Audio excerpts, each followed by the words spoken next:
যতদিন হিন্দুস্তান থাকবে ততদিন গরিবে নওয়াজ থাকবে, যতদিন গরিবে নওয়াজ থাকবে ততদিন হিন্দুস্তান থাকবে।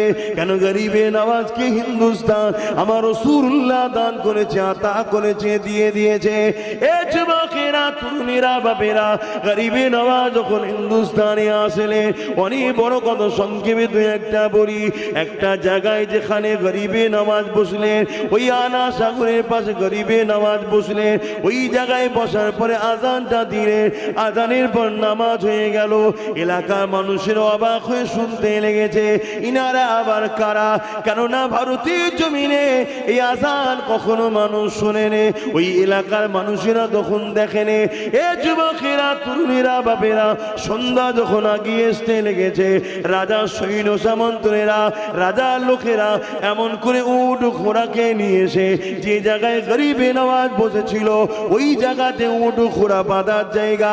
গরিবে নওয়াজকে এসে বলতে লাগলো, এই জায়গাতে রাজার উট ঘোড়া বাঁধার জায়গা, আপনারা অন্য কোনো জায়গায় যান, এই জায়গাতে রাজার উট বসবে, এই জায়গা থেকে আপনারা সরে যান।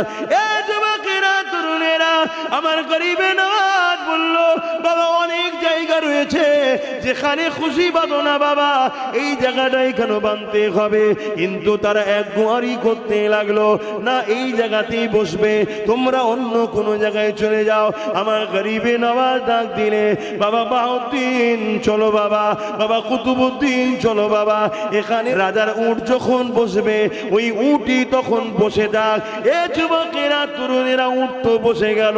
পরের দিন আবার চড়াই নিয়ে যাবার জন্যে, এমন করে খাস বিভিন্ন জায়গায় চড়াবার জন্যে নিয়ে যাবার জন্য যারা উটের দায়িত্ব ছিল